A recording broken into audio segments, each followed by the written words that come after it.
The view The views and opinions expressed by the guest author or speaker during this live session are their own and do not necessarily reflect the views of Reader's Magnet. The content shared is for informational purposes only and does not constitute endorsement or promotion of any particular belief, ideology, or product. Hello, authors, book lovers, and storytellers. Welcome to another awesome day here at RMI. You're tuning into Reader's Magnet featured author interview, and I'm your host, Revan. And with me today is an educator of over 40 years who has helped countless children work through their grief and difficult emotions. Writing has always been her outlet, and she brings that same creative approach to the young people she supports. Let's welcome the author of Joy Overcame Sorrow, Dr. Jerry Woodbridge. Hi, Dr. Jerry. Thank you for joining us here. How are you? I'm doing great, Reverend. Thank you. Yes, you're very pretty, by the way. I love the hair, the blush. So I actually kind of thinking about how I look now. So I want to be the You, best you, as well you, in front of you you. look very dashing. Thank you so much.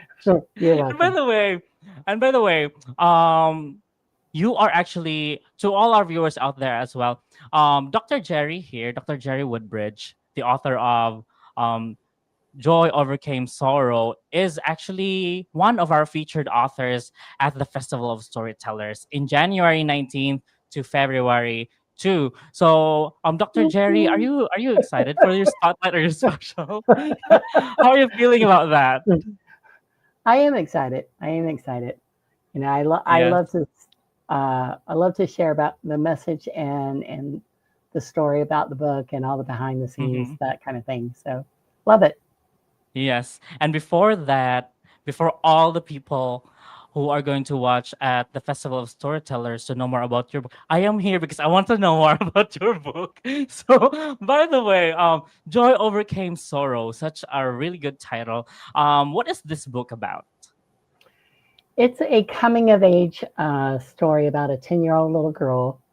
Mm-hmm. Her name is Joy, who loses her dad suddenly from a car accident. Mm-hmm. And her life is turned upside down. She has lots of questions about, what is life going to be like after dad's gone.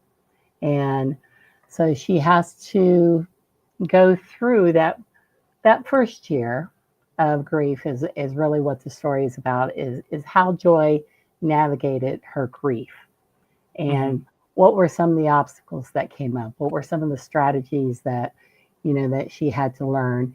And then of course, it's a faith journey as well, because when you're 10, you're still kind of going with your parents' faith. True. And so now she's got a lot of questions for God and faith, and am I going to get to see my dad in heaven, and all of these Mm-hmm. things. And so the book talks about a lot of things. It talks about never Mm-hmm. wills, future moments that Mm-hmm. uh, she's never going to have her dad walk her down the aisle for her wedding, those kind of Oh. things. So those are, she has to encounter those future moments and think about that as well, Mm-hmm. um, as well as, how are we going to celebrate the holidays or Christmas or birthdays. All of this has changed because a loved one is gone. Oh yeah. That's like bittersweet and yeah, I can actually I felt joy now. And you know what? I have not read the book yet, so um it's Joy Overcame Sorrow. At first when you said so Joy Overcame Sorrow, your name is Joy. I was like, whoa. It's really clever, you know. The title is really clever. Joy Overcame Sorrow. I thought it's just at first I thought it's just about emotions overcoming each other, and then the girl's name is Joy. And then when you said it, it's actually also the emotions. So that's what it's very clever there. Amazing title there, Dr. Jerry. I know. My daughter tried to talk me out of the Uh-huh. title because I don't like the title, and I'm like, well, Oh, I'm sorry, but that's what it's going to be, because that's really the message. Is we yeah. can It is all really the message, yeah. we all get stuck in our grief. I mean, it's Yeah. real easy. It's real easy to get stuck in your grief, And one of the things that I try to explain, especially when I've been on other podcasts and things, is that if you can imagine a footbridge, Mm-hmm. there's 2 points that are supporting that footbridge. There is, and then there is the footbridge itself. Mm-hmm. Love is that part of the footbridge that you're walking on. Yeah. It's the Sorrow foundation. is what's holding it up on this side. Joy Mm-hmm. is what's holding it up on this side. So just because we grieve our loved ones, Mm-hmm. the reason why we grieve is because we love them. And Yeah. also, why do we celebrate high school graduation, college graduation, Mm-hmm. weddings, birth of a child? You know, Mm-hmm. again, it's the love. True. So we're constantly walking in life in sorrow or joy. Mm-hmm. So, You and know what? I go ahead. Go ahead. You first. I was going to say, I really didn't realize until, I had lost um, my husband Mm-hmm. that in order to really have joy, Mm-hmm. I have to understand sorrow. Once I True. I love understand that. and I've walked through sorrow, then guess what? I get to choose joy. True. True. And it's also true what you said. So you can never actually know joy without going through sorrow. I love that message, Dr. Jerry. So I'll Good. take note of it and I'll tell my friends. It's such a very inspirational when you said that as well. And you know what? This is what I want to tell you a while ago when you were saying like what's in the book or what's the book about. It's like I'm seeing it like a series or a movie. So you I'm hoping actually to are write a really good at it. yeah, I'm hoping to write a series from with different Oh, characters yeah. and different cultures and different Mhm. situations because quite honestly, children lose loved ones all the time from a variety of different reasons. True, true. So, so think about the, the military kid Mhm. who loses, a parent that is Yeah, fighting in a war true. or operations or something. Think about, kids who may lose a loved one from crime. There's different dynamics that Mhm. go along with their loss. This first book, I call it kind of like my Pollyanna version book Mhm. because she has two parents that have faith. And even though she has to grow up and accept certain things and ask Mhm. questions or whatever, she has to choose to adapt or to adopt that faith. Yeah. I love how you actually speak, Dr. Jai. I want to hear more. And by the way, while you were speaking like that and you're writing that in your book, do you have a favorite line in your book? I have a favorite passage. am I Please read. allowed Do you to? have a Am I allowed to and read that? yes, and you are prepared? Yes, please read that. I want to hear it. Okay, this is near the end of the journey. This is near the Mhm. end of the book. Mrs. Thornsberry was right. Grief is hard work. I know I'm not done grieving, just like I never will be done loving Dad. But Mhm. the sorrow is fading. Grief changes you, but teaches you how to help others who felt the same loss. It's not the end, it's a new beginning. Slowly, my sadness is turning into peace, contentment, and even joy again. I believe life goes on after death. I believe there is heaven, and we'll see the ones we love again someday. That belief gives me hope, and I want to share that hope with others who are grieving. I love that. It's a it's actually right that you're reading that passage because there are a lot of quotable quotes there. So at first I think grief changes you. That line. I was yeah, it's true. It's true. And you're writing the story and they are actually teaching you real life lessons.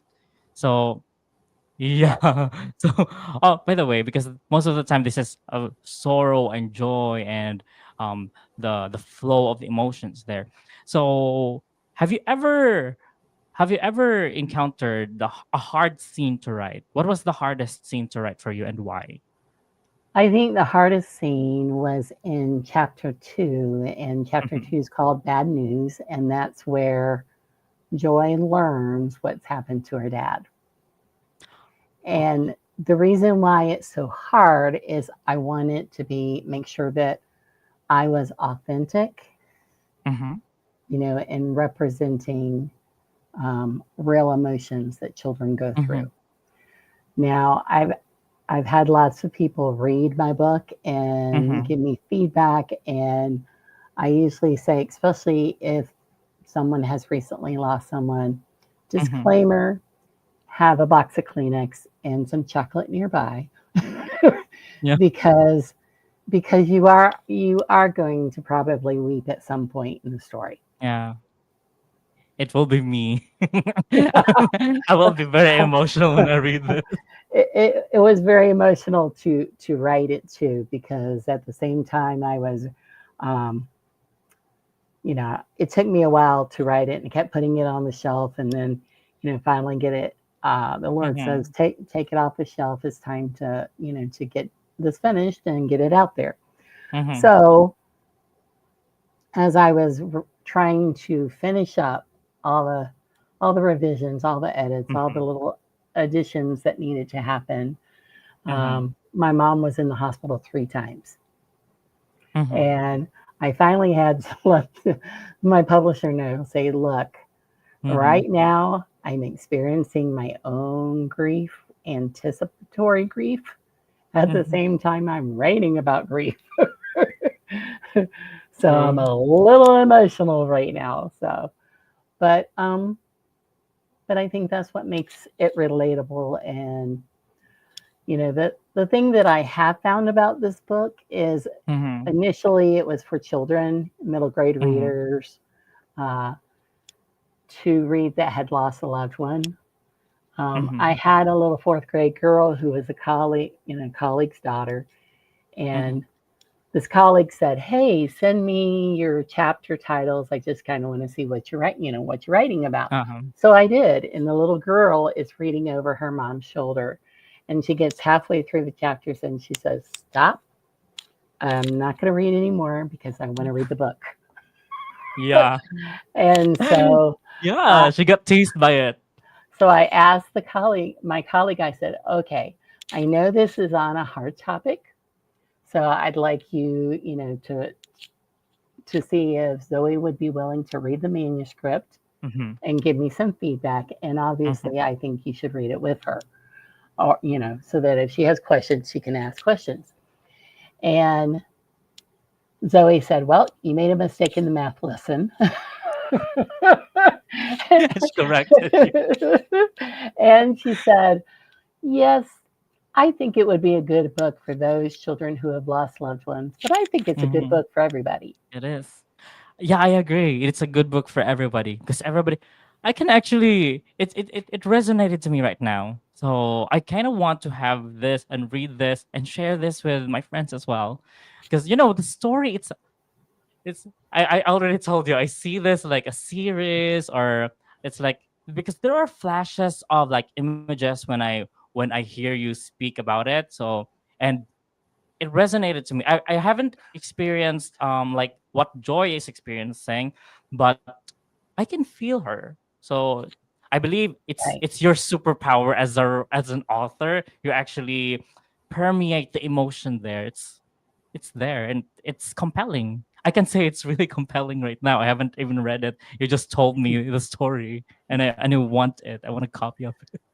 Okay, Reverend. Well, when you read it, please post post a I book will. review on Amazon and Goodreads at least. Oh yeah. So this is available on Amazon, Barnes and Noble, and Goodread. All Well, right. Goodreads is where they review books. So Oh, you can always post a review on Goodreads, and it's also on Books a Million and Walmart even. that's nice. So Okay. Oh, I am actually very interested in knowing. So, as a writer, because you actually know how to put the emotions there with your words. You really know how to write the words, to say the words. And I heard you a while ago saying a passage, and it's kind of poetic, and it tells a story, and the message there is clear, very strong, and they are true, and they are, everyone knows that it's true. So when creating your characters, do you draw inspiration from real people, or are they entirely fictional? Well, like I've had children that I have had to help them work through grief. Mm-hmm. In my classroom, Mm-hmm. my own children, my daughter was 16 when she lost her dad, and my son was 12. Mm-hmm. So, my experience as an educator, I can kind of visualize someone that probably would resemble my daughter at a younger age. Mm-hmm. Um, but yeah, I had a fifth grade boy, and he had lost his dad 2 years before. Mm-hmm. He used to be like a rodeo rider, that kind of thing. So, obviously his son wants to emulate everything his dad did, but he died from cancer, and he was in my fifth grade classroom, and he was still struggling. So, Mm. as a teacher who has experienced loss, I was able to kind of see when he was struggling, when he was having a hard time, when I could Mm-hmm. encourage him. Mm-hmm. And so that's kind of what I thought about when I read about Mrs. Thornsberry helping Joy. Mm-hmm. Okay. So, That's really nice. So, by the way, you've mentioned Mrs. Thornsberry, Joy. So there are different characters in the story. Which character from your book do you resonate with the most, and why? it was so hard for me not to write from a mother's point of view. Mm-hmm. That was the hardest part, was to make sure I stay Mm-hmm. in Joy's point of view, first Mm-hmm. person. So, First person. very challenging, very challenging for me to write in first person. But now True. I love it. True. Now it's like, yes, every story needs to be told from a child's point of view of what True. they're going through. True. I actually can relate to you. So when writing, I also find it very hard to write it in first person, to write stories in first person. It's always like someone, the observer. I'm always the observer, not the one experiencing it. So I believe you had fun doing it, right? Because you did it. Uh, I did. I'll say I had more fun probably in the last Mm-hmm. 3 months of writing it, because everything just kind of seemed to come together. You know how Yeah, sometimes you'll go, okay, this isn't working. I'll set it aside. You do true. something else. And you get For to actually learn the direction there, right? Oh, okay. So Joy is going to be this one. So it's a fun exactly. experience. So, how does your background or personal experience influence the stories that you create? Well, I definitely have been the mother, um, and the wife Mm-hmm. and the educator, Mm-hmm. you know, for people who have lost. Mm-hmm. So I find it's very, it's, I'm not going to say it's the final piece, because I think Mm-hmm. we continue to heal, and then we'll Yes, have another we loss, continue to and heal. then Yeah. then we'll continue Yeah. to heal. But part of our final part of our healing, let's say, Mm-hmm. like for me and my husband, Mm-hmm. is to share with others. Mm-hmm. And so even before Joy Overcame Sorrow, I'd written a widow's devotional book that basically talks about other widows and widowers who shared Mm-hmm. stories with each other. So we Mm-hmm. traded our sorrows. And so, that was very, very helpful. So then when it came to, oh, well, I guess, yes, this is the next step, is to write for children, about loss. But what I found when I did my research is there's a lot of picture books, and they're beautiful. They're, I nothing against picture books, but uh, but the age group that I felt there was a Mm-hmm. gap in was those children that just start reading chapter books Yeah. and True. fiction. And I And love that. that's why it's written from Joy's point of view. That's why this is a fictional story. Um, writers write what they know. Uh-huh. So every now and True. then you might see a little snippet, like if you are my family member, you'd say, Mhm. "Oh, I see Dave there," or "I see." You see the family members there. Mhm. Exactly, exactly. So the the other thing that I would like to bring up is we live in a society that does a really good job with sympathy. Mhm. Like okay, we're Johnny on the spot, when somebody has lost a loved one. We send flowers, we send condolence cards, we bring them a casserole, we're at the funeral, we do the reception, and after that, everybody disappears. Mhm. All right. So right now, Dr. Jerry, I want to give the spotlight to you. This is for all our viewers out there.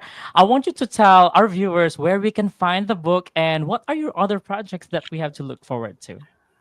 Okay, you can find the books on Amazon, Books a Million, Barnes and Noble, Walmart. You can find them on my website, drjerrywoodbridge.com. It'll basically send you to the Amazon link for right now.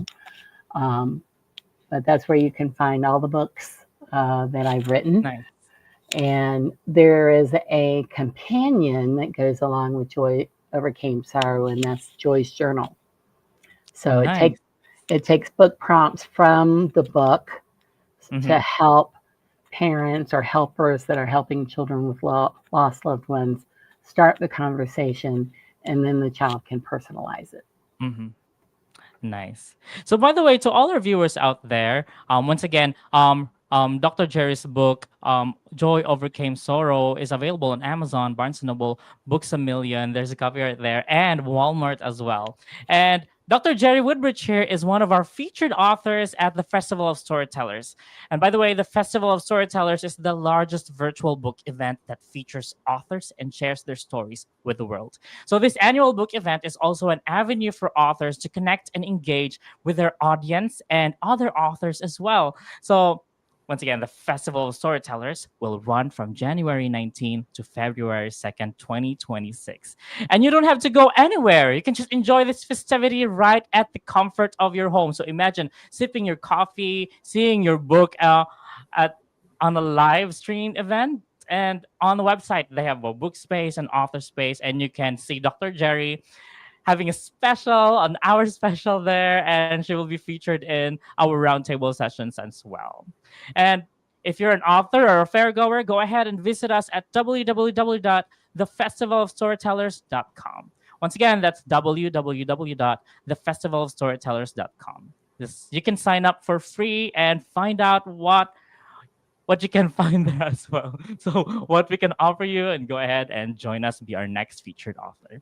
All right, Dr. Jerry Woodbridge, everybody. Once again, get your copy of Joy Overcame Sorrow on Amazon, Barnes& and Noble, Books a Millions, and Walmart. It has been an awesome time with you, Dr. Jerry. Thank you for joining us here at Reader's Magnet. Thank you, Irvine. Thank you. So, guys, let's open the pages and unravel the secrets of your personal odyssey. And I believe that your ink never runs dry. So, go tell your story, you storyteller. This is your host, Trevin. And as we say it here at Reader's Magnet, we share your story with the world. Bye for now. Stay awesome. Awesome.